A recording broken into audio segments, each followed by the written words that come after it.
Senator IKE EKWEREMADU and Dr. Beatrice EKWEREMADU, you can remain sitting for the moment. You have each been convicted of conspiracy to commit an offence of human trafficking. You brought a young man to London to exploit him. The exploitation was the proposed donation of a kidney for reward. The reward was to be the payment of money and a chance to work in the United Kingdom.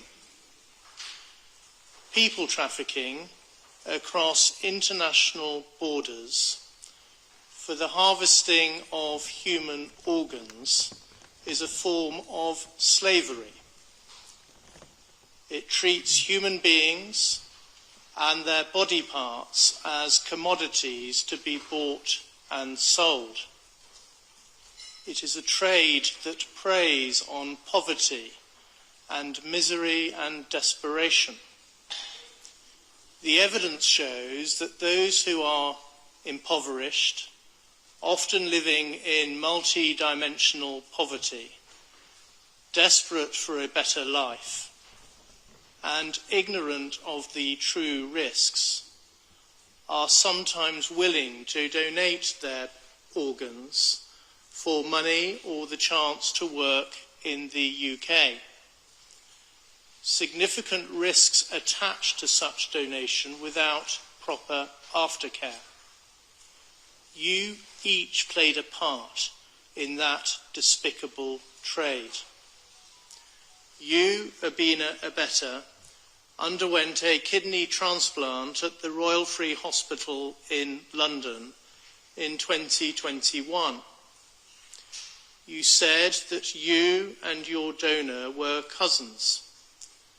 That was a lie.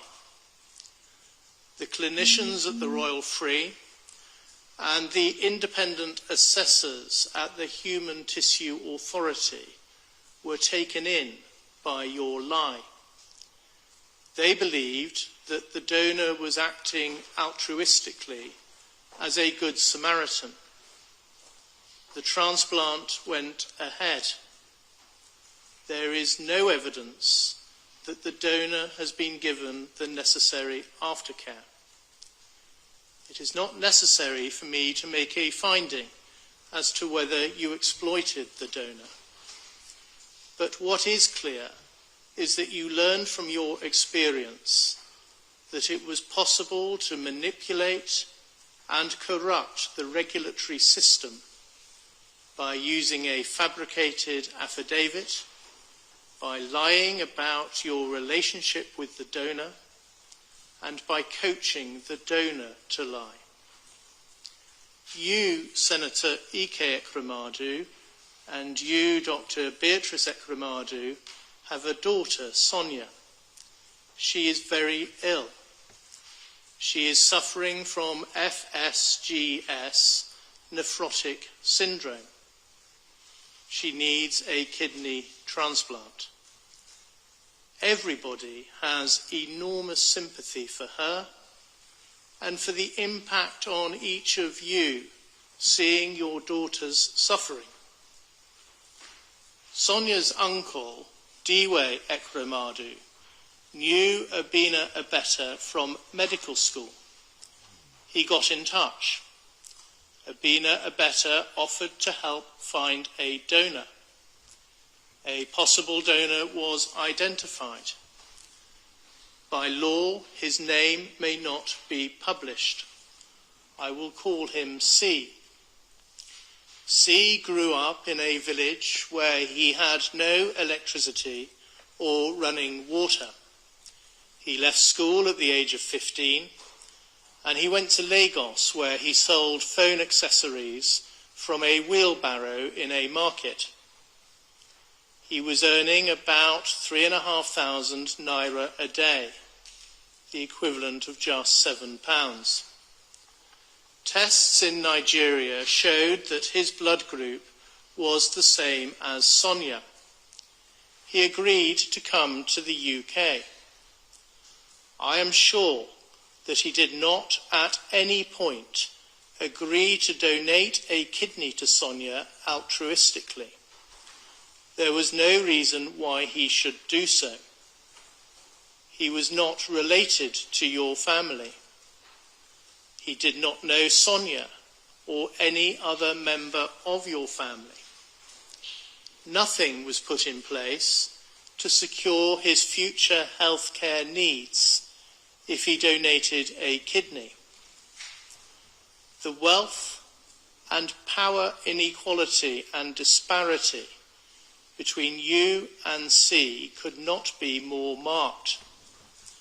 You, IKE EKWEREMADU, are a senator in Nigeria's National Assembly. You have held high political office. You had many staff, including domestic staff, maids, chefs and drivers. You own multiple properties around the globe. There is evidence of as many as 40. More than £400,000 went into your bank account over a 6-month period. By contrast, C was unable to afford a £25 fare to travel from Lagos to Abuja. You each conspired together to bring C to the UK in order to exploit him. You all knew that was unlawful. You, IKE EKWEREMADU, had been part of the legislature that had introduced the law that made that conduct a criminal offence in Nigeria. You, Abina Abeta, secured the visa. You did so by telling a lie that C and Sonia were cousins, the same lie that you had told in respect of you and your donor. You also secured a fabricated affidavit testifying to their relationship as cousins, just as you had done for your transplant. You asked the EKWEREMADU family to pay C a fee of 3.5 million naira. The jury rejected your account that the fee was for his loss of earnings. The fee was paid by you, IKE EKWEREMADU. The jury rejected your account that you knew the fee was a scam and that no reward would ever be paid to C. The evidence suggests that a corrupt relationship was established with a member of Royal Free staff, an interpreter who agreed to help with, quotes, coaching the boy, end quotes, and to provide the, quotes, relevant interpretation, end quotes. You, IKE EKWEREMADU, were instrumental in establishing and controlling that corrupt relationship. The clinicians at the Royal Free Hospital once again believed the untruthful account that the donor and recipient were cousins. There was, however, a concern about the risk to C given his age and his ethnicity. After the doctors interviewed him, they were concerned that he was not sufficiently mature and motivated to be an organ donor. This time, the transplant was not approved. There was no report to the safeguarding team and no report to the police, despite the indicators that the donor was a victim of trafficking. Those indicators included the tenuous nature of the relationship between C and Sonia, the limited evidence to support that relationship, and C's clear lack of understanding about the process, and also his reaction to being told that he was at the hospital to discuss a kidney donation. In the course of the trial, Hugh Davis KC suggested that a lesson to be learned from this case is that clinicians must be alive to the risk of trafficking and report cases like this when concerns arise. I entirely agree. After the decision had been made that the transplant would not go ahead, there was a sinister development. A consultant nephrologist and another man examined C at the place where he was being kept. It is not necessary to make a finding as to the true purpose of that examination, but it is easy to understand why C believed that he was going to be taken back to Nigeria for the transplant to be conducted there. On the 3rd of May, when C was due to return to Nigeria, he ran away. He spent 2 nights sleeping rough. On the 5th of May, exactly a year ago, he attended Staines police station. There he saw Sonia Nicholas, a police inquiry officer, and Detective Constable Hannah Paisley. As a result of them carefully listening to C, it was recognised that he might be a victim of trafficking. Arrangements were made to secure his protection and his well-being. Subsequently, each of you was arrested, charged, prosecuted, and convicted. C suffered a loss of his personal autonomy because you kept his passport and exercised control over his movements and his basic human needs.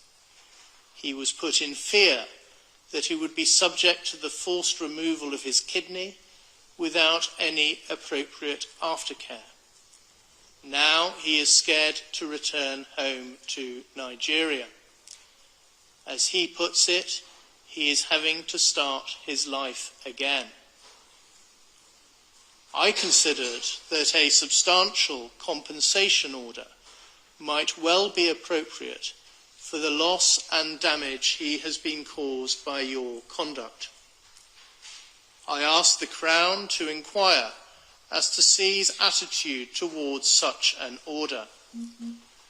That is because, in some cases, victims of crime do not want compensation from the offender, and an award of compensation might even risk causing further distress. A police officer carefully explained the meaning, reason, and purpose of a compensation order to C. He immediately responded that he did not wish to entertain compensation. The officer says, quotes, "C spoke with moral conviction. Despite understanding the material benefit receiving compensation may have for him, he adamantly said he did not need or want anything from the bad people.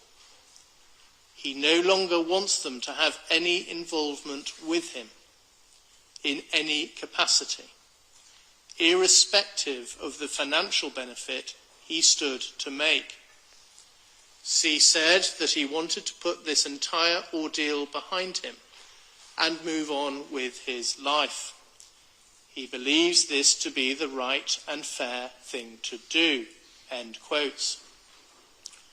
2 days later, the officer spoke to C again. He remained, quotes, resolute with his decision regarding compensation and insisted he had not and did not wish to change his mind on the subject, end quotes. Of course, I respect C's views. In the circumstances, it is not appropriate to make a compensation order. The Crown seek an order for costs under Section 18 of the Prosecution of Offences Act 1985. I adjourn that application and will make directions for its determination.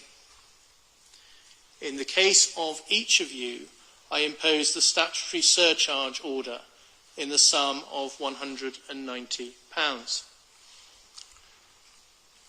In each of your cases, the offence you committed is so serious that neither a fine nor a community sentence can be justified. A life sentence is not appropriate, and I do not consider that you are dangerous so as to merit the imposition of an extended sentence. Accordingly, in each case I pass a determinate custodial sentence with the shortest term that is commensurate with the seriousness of the offence, taking account of the aggravating and mitigating features. You will each serve part of the sentence in custody before being released on licence. When you are released, you will be on licence until the end of your sentence. You must comply with the terms of the licence and commit no further offences. Otherwise, you will be liable to serve a further period in custody. The disclosure and barring service will include each of you in the lists of those who are barred from working with vulnerable adults or children. You may ask the service to be removed from the lists. The Sentencing Council has published guidelines for offences of human trafficking, contrary to Section 2 of the Modern Slavery Act 2015. You have each been convicted of conspiracy to commit that offence. The offence that you committed is closely related to the guideline offence. I reject the defence submissions that the guidelines are not apt to cover this particular form of trafficking. I have close regard to the guidelines. I turn to the question of harm. The transplant did not go ahead, but you each intended that it should go ahead, and you each intended the harm to the donor that would result, and which was eminently foreseeable. The donor would have faced invasive surgery with a small but still possible risk of death. He would have faced spending the rest of his life with only one kidney and without any funding for the required aftercare. He would have faced an increased risk of early onset raised blood pressure and of developing chronic kidney disease later in life, as well as a lifetime risk of needing dialysis himself or even a kidney transplant. He was at an increased risk because of his young age and his ethnicity. The removal of a kidney amounts to serious physical harm, which has a substantial and long-term effect. Even if C had known that he was going to donate a kidney, I am sure that the risks had not been properly explained to him before he was brought to the UK. He was deceived and pressurised into donating a kidney. I reject the defence assertions that he consented in any meaningful sense. I am sure that he did not. There has been a substantial and long-term adverse impact on his daily life. He is scared to return to Nigeria because of the risk of retribution from those that are sympathetic to you. He lives a solitary existence and is separated from his life, his friends and his family as a direct result of this offence. This all amounts to Category 2 harm within the meaning of the Sentencing Council's guidelines. I do not accept the Crown's submission that the nature and extent of the harm justifies a movement to Category 1. But it does warrant an upwards adjustment within the category range. The fact that the transplant was not carried out merits a downwards adjustment, but the level of that adjustment is limited because, firstly, the gravamen of the offence is the agreement that you reached to exploit the donor. The offence was complete at that point. The offence focuses on the conduct of the offender rather than the harm that is caused to the victim. Secondly, you did not withdraw from the conspiracy. The only reason that the transplant did not take place was because the hospital refused to carry it out. In each case, your reaction was to seek to exploit others. And thirdly, quite apart from the harm that would have resulted from a transplant, C has suffered substantial actual harm of the nature that I have identified. I turn to culpability. You, Abina Abeta, fall within the high culpability bracket. You played a leading role in the offending. You identified the donor and controlled him throughout the process. You did so in the expectation of substantial financial reward. I reject your assertion that there is no evidence of substantial financial advantage. Your bank statements show otherwise and demonstrate that you were reliant on the funds you secured from the Ekweremadu family to keep your head above water. You applied a high degree of planning and premeditation.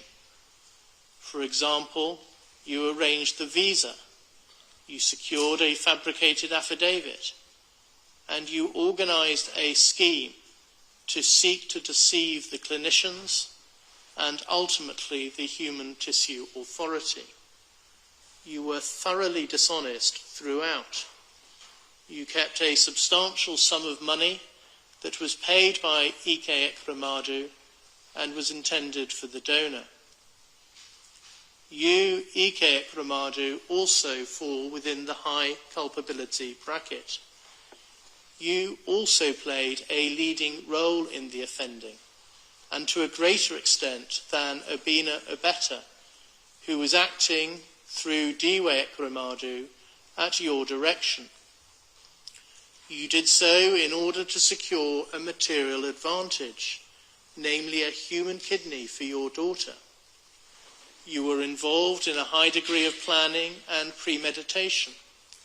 For example, you orchestrated the arrangements with your brother, Diwe. You sought to conceal your link to the payment of a donor reward by instructing a member of your staff to make the payment via a currency trader. You were involved in the corruption of a member of hospital staff. I reject the defence suggestion that you were naive as to offers or payments of a reward to the donor, or that you only joined the conspiracy at a late stage. I am satisfied so that I am sure that you were the driving force throughout. Reliance is placed on the fact that you had no contact with C or Abina Abeta. That is true, but it is an indicator of the leading role you played, directing the overall operation, but keeping your distance by getting others to do your bidding. I accept that you were not directly involved in the fabrication of an affidavit, and that you told Sonia not to sign it. Again, in context, that is consistent with the type of leading role you played. You well knew the sorts of steps that were being taken to try and pull the wool over the eyes of the doctors and regulators. I am satisfied that you, Beatrice Ekweremadu, performed more limited functions under the direction of your husband. I accept the submission of Anu Mahindru King's Council that your family was patriarchal and you were deferential to your husband. Your role was primarily to adopt the cousin lie. There was, so far as you are concerned, some limited planning and premeditation. You committed the offence in the expectation of a material advantage, namely securing a kidney for your daughter. Your case falls at the cusp of lower and medium culpability. Before allowing for aggravating and mitigating factors, the applicable starting points are custodial sentences of 10 years in the case of Abina Abeta, 10 years and 6 months in the case of IKE EKWEREMADU, and 6 years in the case of Beatrice EKWEREMADU. Abina Abeta, stand up please. There are aggravating features in your case.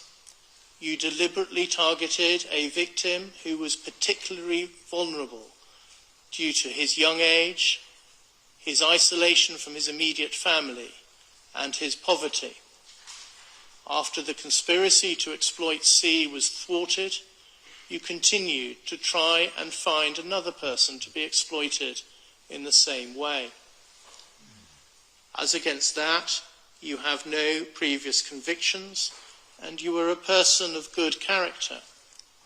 I accept that you have done much good work as a medical doctor. You also have your own serious medical condition, as someone who has himself undergone a kidney transplant. I've taken account of the medical evidence. That does not suggest that your condition cannot be adequately managed in custody. I consider that the mitigating and aggravating factors are in balance. I sentence you to 10 years imprisonment, subject to allowing for the time for which you have been remanded in custody. You will spend 2/3 of that time in custody and will then be on licence until the end of your sentence. You can sit down, please. Senator IKE EKWEREMADU, stand up, please. There are substantial aggravating features in your case. You knew that the donor was vulnerable because of his young age and his poverty.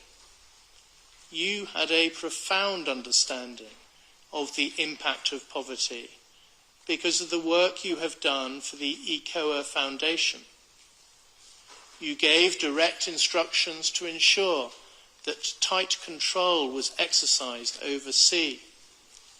Once the transplant did not go ahead, you immediately sought to find another person to be exploited in the same way, rapidly managing to identify several potential candidates. As against that, you have your own ongoing health problems.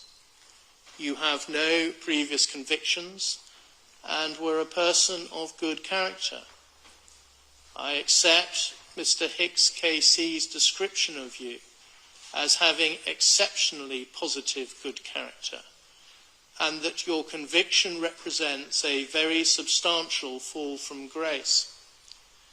You set up the EKWER Foundation and have funded that organisation, which undertakes a very great deal of valuable charitable work to help those living in poverty in Nigeria. At trial, there was a great deal of character witness testimony, including from Archbishop Emmanuel Chukwuma, the Archbishop for the Diocese of Enugu. I have been provided with a bundle of 51 pages of character statements for the purpose of sentencing. I have read all of them. They include statements from a former president of Nigeria, the current president of the Senate, the Bishop of Enugu, the Attorney General and the Chief Law Officer of Nigeria, and the Speaker of the House of Representatives. That evidence speaks to your role in helping to establish and maintain democracy in Nigeria, and also as an international peacemaker. The evidence also includes moving pleas advanced by some of those who have benefited from your generosity and good works, and also a moving statement from your daughter, Sonia. I take all of that into account. It amounts to substantial mitigation. You were motivated by the despair of your daughter's very serious illness. The weight to be attached to that factor is limited by reason of the fact that, as you recognised in your evidence, you could have sought a genuinely altruistic donation, including from a family member, albeit not Sonia's immediate siblings. After taking account of the aggravating and mitigating factors in your case, I impose a sentence of 9 years and 8 months imprisonment, subject to allowing for the time which you have spent remanded in custody. You will serve 2/3 of the sentence in custody and will be on licence thereafter for the rest of the sentence. You can sit down. Dr. Beatrice EKWEREMADU, would you stand up, please? In your case, I adopt a starting point of 6 years custody. I do not consider that the aggravating factors that are present in the case of your co-defendants apply to you. You were not directly involved in the identification of the donor, and the evidence does not show that you were directly involved in the attempts to identify a further donor after the transplant did not go ahead. I take account of all the mitigating features that Mr. Mahindra KC has identified and the content of the thorough and helpful pre-sentence report prepared by Jessica Stephen of the Probation Service. You are a person of good character. You helped set up the EKWER Foundation with your husband, and you have been closely involved with its important charitable work. Much of the character evidence I have read applies also to you. You were also motivated by the desperate plight of your daughter and by maternal love. Further, in your case, I accept that although Sonia is an adult, you have substantial caring responsibilities towards her. Your incarceration will have a significant impact on her, in that she will no longer be able to rely on your presence as a source of care and support. Having regard to those factors, I impose a sentence of 4 years and 6 months imprisonment. You have spent 234 days on an electronically monitored curfew between 9 p.m. and 7 a.m. I specify that the credit period for the purposes of Section 240A of the Criminal Justice Act 2003 is 117 days. So that period shall count towards your sentence. Subject to that, and subject to allowing for the time you have spent remanded in custody, you will serve 1/2 of your sentence in custody. You will then be on licence thereafter for the rest of the sentence. You can now each be taken downstairs.